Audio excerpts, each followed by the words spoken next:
مسئلہ فلسطین جو چل رہا ہے، کتنی المناک صورتحال ہے، کتنی دردناک صورتحال ہے، اور کتنی پریشان کن صورتحال ہے کہ وہ قوم 50 سالوں سے بنا آسرے کے لڑتی رہی، بنا کسی آسرے کے لڑتی رہی۔ سرکار تو فرمان ہے کہ مسلمان تو ایک جسم کی مانند ہے، ایک کسی کو تکلیف پہنچے تو دوسرے کو بھی تکلیف پہنچی۔ یہ کیسا جسم ہے، اگر انگلی کو ضرب لگے تو آنکھوں سے آنسو بہتا ہے، گھٹنے پہ چوٹ آئے تو تکلیف پہنچتی ہے۔ فلسطین میں اگر کوئی مرتا ہے، کوئی بچی مرتی ہے، کوئی بڑا مرتا ہے، ظلم ہوتا ہے، عذاب کٹتے ہیں، ادھر درد نہیں ہوتا، ادھر تکلیف نہیں ہوتی۔ پوری اسلامی دنیا نگاہیں اٹھا کر یو این او کی طرف دیکھ رہی ہے۔ انہوں نے تو وہ ادارہ بنایا بھئی اپنے لیے، آج تک کبھی کسی مسلمان ملک کا مسئلہ وہاں سے نہیں حل ہوا۔ یو این او نے ہمیشہ برباد کیا، افغانستان کو برباد کیا یو این او نے، نیٹو فورسز کو بھیجا گیا، وہاں پر عراق میں تباہی، شام میں تباہی، ہر جگہ تباہی، کیونکہ یہ تو سرکار نے فرمایا یہ دوست نہیں ہو سکتے۔ ارے اپنے کشکول لے کر ان کے پاس کیوں جاتے ہو؟ اتنی تعداد میں مسلمان، there are 57 countries، غیرت نہیں، حوصلہ نہیں، کم از کم آگے بڑھو، کم از کم ان کے درد کو سمجھو۔ آج جو تکلیف ادھر ہے، کشمیر میں بھی تکلیف، فلسطین میں تکلیف، جہاں جہاں پر بھی کوئی ظالم آیا تکلیف ہی تکلیف، اور ہم ادھر بیٹھ کے بھئی ہمیں تو کوئی تکلیف نہیں، ہمارا کیا ہے؟ مر رہے ہیں تو ان کے مر رہے ہیں، اجڑ رہے ہیں تو ان کے اجڑ رہے ہیں، پانی نہیں مل رہا تو ادھر نہیں مل رہا، دوائی نہیں مل رہی تو ادھر نہیں ملی، ہمارا کیا جا رہا ہے؟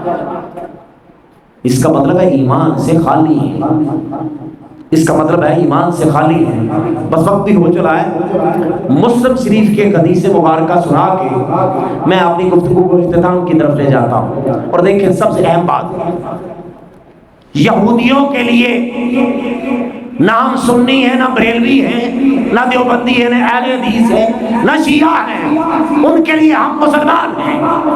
جو بھی ہے اسے کاٹ دو، جو بھی ہے اسے مار دو، وہ اہل سنت سے تعلق رکھے، اہل تشیع ہو، تو خدا را ان نفرتوں میں پڑھ کے اپنے آپ کو ایک دوسرے سے دور نہ کرو۔ وہی اختلافات ہیں، انداز عبادت مختلف ہو سکتا ہے، کوئی ہاتھ باندھ کے پڑھے، کوئی کھول کے پڑھے، کوئی رفع یدین کرے یا نہ کرے، بھائی ہمارا خدا ہے، ہمارا قرآن ہے، ہمارا رسول ہے، ہر شے ایک، تو پھر ایک کیوں نہ ہو جائیں، ایک کیوں نہ ہو جائیں، سجدہ ایک کی بارگاہ میں، خدا سب کا ایک۔ اور مسلم شریف کی حدیث ہے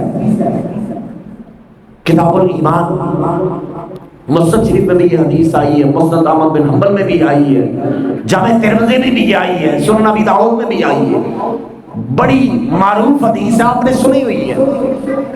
حضرت ابو سعید خدری رضی اللہ تعالیٰ عنہ اس حدیث پاک کے راوی ہیں۔ آپ فرماتے ہیں قال رسول اللہ صلی اللہ علیہ وسلم، فرمایا حضور تاجدار کائنات نے، من رعا منکرا، کہیں کوئی چیز منکرات میں دیکھو، کہیں پر ظلم ہوتا دیکھو، کہیں پر بھی کسی ظالم کو دیکھو، فَلْيُغَيِّرْهُ بِيَدِهِ، تم میں اتنی طاقت ہونی چاہیے اپنے ہاتھوں سے اس ظلم کرو کو۔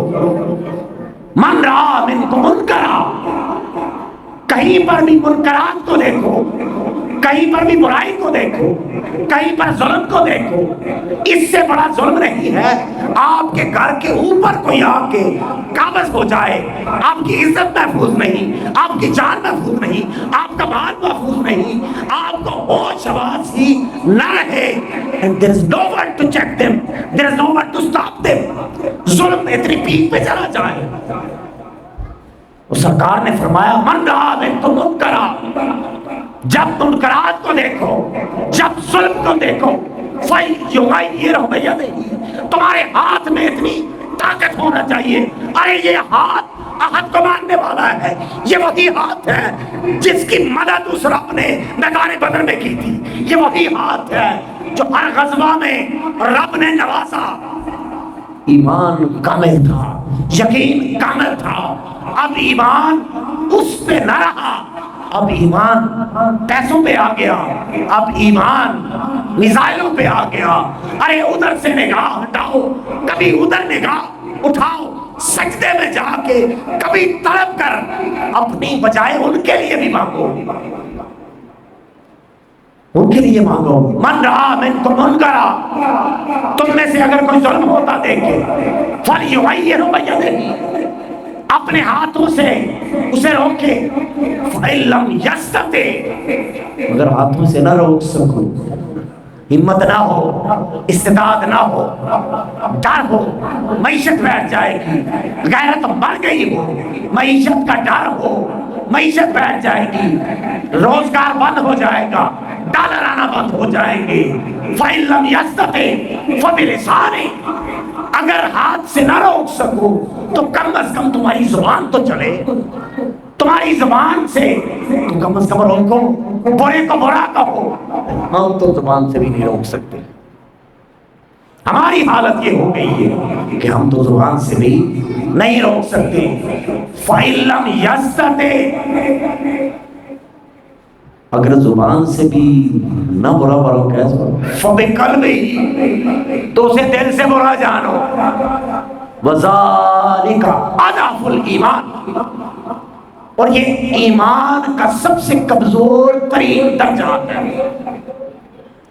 ایمان کا سب سے کمزور ترین، ضعیف کا مطلب تو سمجھتے ہیں نا، کمزور، لاچار، بوڑھا، جس میں سکت ہی نہ ہو، اور اضعف اسے کہتے ہیں جو ضعف میں، کمزوری میں بالکل لاغر ہو چکا ہو، جس کی سانس لینے کے لیے سکت نہ ہو، اسے کہتے ہیں اضعف۔ ذالک اضعف الایمان، ارے ایمان کی سب سے کمزور ترین صورتحال ہے کہ تم دل میں اسے برا جانا ہو۔ اور ذرا اپنے اوپر غور کریں تو ہم تو دل سے بھی برا نہیں جانتے، ہمارا کیا گزرتا ہے۔ کشمیر میں اگر کوئی مرتا ہے تو مرتا رہے، فلسطین میں کوئی مرتا ہے تو مرتا رہے، رب العالمین ہمارے حکمرانوں کو رب العالمین غیرت ایمانی عطا فرمائے۔ OIC اتنی بڑی آرگنائزیشن ہے، کاش یہ کوئی ایک کام ہی کر جاتی پوری دنیا میں، یہ نظام نہ ہوتا، اقوام متحدہ کی حاجت ہی نہ رہتی، کیونکہ یہ جو UNO ہے آج تک کوئی کام مسلمانوں کی بہتری کا انہوں نے کیا نہیں۔ جب انہوں نے نہیں کیا خود کریں۔ اللہ تعالیٰ آپ کا آنا قبول فرمائے، وآخر دعوانا الحمدللہ رب العالمین۔